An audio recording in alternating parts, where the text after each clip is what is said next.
सत्ता में अब उस संकट की बात जिस पर लोगों में बेचैनी है और सियासत भी भरपूर हो रही है। ये वो सिलेंडर समाचार है जिनके बारे में हम रोज सत्ता में अपने न्यूज मित्रों को बता रहे हैं, लेकिन आज हम आपको वो शुभ समाचार बताते हैं जो इस एलपीजी संकट के बीच समंदर से आया है। इस गुड न्यूज का नाम है शिवालिक, जो हॉर्मूज स्ट्रेट से हजारों मेट्रिक टन गैस लेकर निकला था। अब आज यानी 16 मार्च को भारत में एलपीजी कैरियर शिवालिक की एंट्री हो गई है।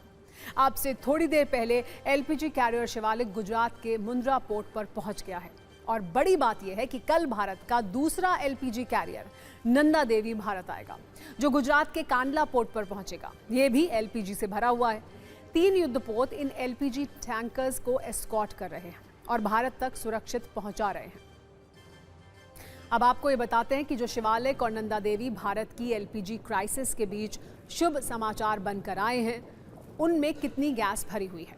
शिपिंग मंत्रालय के अनुसार शिवालिक में 54,000 मेट्रिक टन एलपीजी है जो भारत पहुंच चुका है और नंदा देवी कल 38,000 मेट्रिक टन एलपीजी लेकर आ रहा है, यानी 92,700 मेट्रिक टन एलपीजी इन टैंकर्स में है। लेकिन इससे देश को कितना फायदा होगा? क्या एलपीजी वाली क्राइसिस इससे खत्म हो जाएगी? आज हमने इस पर अपने न्यूज मित्रों के लिए सत्ता का एक गणित तैयार किया है। सरकार के अनुसार शिवालिक और नंदा देवी में 92,700 मेट्रिक टन एलपीजी है। 9 करोड़ 27 लाख किलोग्राम गैस इसमें है, जबकि जिस घरेलू सिलेंडर का इस्तेमाल हमारे घरों में होता है उसमें 14.2 किलोग्राम गैस आती है। अगर इस गणित पर गौर करें तो 9 करोड़ 27 लाख किलोग्राम गैस से 65 लाख से ज्यादा सिलेंडर भरे जा सकते हैं, जो लोगों के लिए राहत की खबर है। लेकिन आंकड़े बताते हैं कि भारत में अभी 33 करोड़ से ज्यादा सक्रिय घरेलू एलपीजी उपभोक्ता हैं। देश में हर साल 31.3 मिलियन मेट्रिक टन एलपीजी की खपत होती है। इस लिहाज से रोज 8 करोड़ 54 लाख किलोग्राम एलपीजी इस्तेमाल होती है। वैसे सिलेंडर क्राइसिस के नए वीडियो और खबरें देश से अभी भी लगातार सामने आ रहे हैं। दिल्ली से मुंबई तक लोग कतार में हैं और इंतजार है सिलेंडर कब मिलेगा।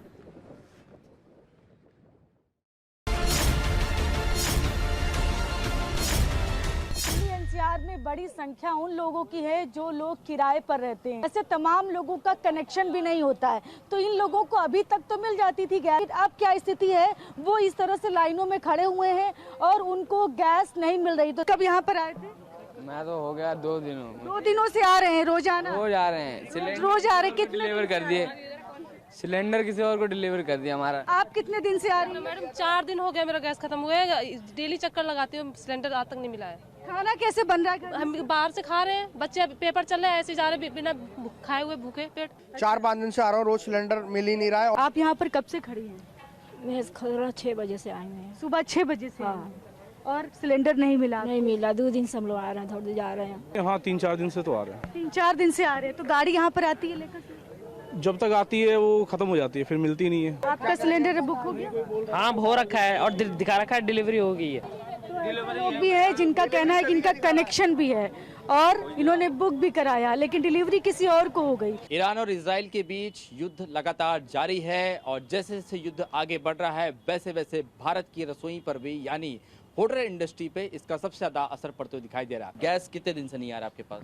ये गैस का बैटलेज जो है करीबन जो है हमारे से 20 दिन से नहीं आ रहा है और हमारा काम जो है ना पूरा रुका हुआ है। उसकी वजह से हम लोग को मजबूरन जो है ना वो ऑर्डर्स को मना करना पड़ रहा है। गैस की फैसिलिटी अवेलेबल नहीं, इसलिए युद्ध की आंच अभी भी भारत में देखने को मिल रही है एलपीजी संकट के रूप में। एलपीजी संकट के बाद में होटल और रेस्टोरेंट में किस तरीके से इंडक्शन चूल्हों की डिमांड बढ़ी है। ये इस तरीके की भट्टी हैं जिनकी डिमांड अचानक से बढ़ी है। सड़क पर लोग परेशान हैं तो संसद में भी इस पर जबरदस्त कलेश है। सदन के अंदर और बाहर विपक्ष और सरकार के बीच जुबानी तीर चल रहे हैं। आज इसका ट्रेलर राज्यसभा में दिखा। कांग्रेस अध्यक्ष मल्लिकार्जुन खड़गे ने कहा कि सरकार पहले से इंतजाम करती तो ये हालात ना होते। जवाब जेपी नड्डा ने दिया और कहा कि कांग्रेस आपदा में भी राजनीति कर रही है। खड़गे ने कहा सरकार को सब पता था तो व्यवस्था क्यों नहीं की। नड्डा ने आरोप लगाया कि अराजकता विपक्ष फैलाने का प्रयास कर रहा है। आपके सांसद संजय सिंह ने एलपीजी संकट के लिए सरकार को जिम्मेदार बताया तो केंद्रीय मंत्री सुरेश गोपी ने जवाब दिया सरकार दूसरे विकल्प भी तलाश रही है।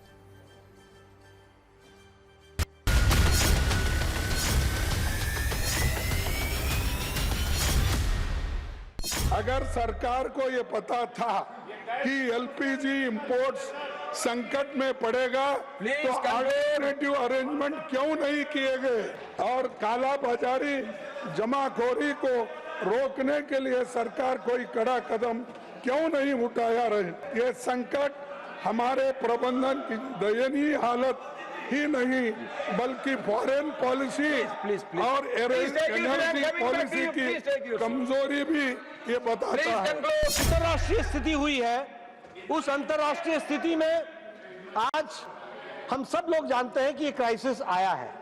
कांग्रेस का नेता सिलेंडर की होर्डिंग में पकड़ा गया है और ये जनता को उकसाने का काम कर रहे हैं और उनको ऐसे क्राइसिस में देश के साथ खड़े होने के बजाय इस विषय को उठा करके वो देश में खलबली लाने के प्रयास करते हैं, देश में एक अराजकता लाने का प्रयास करते हैं।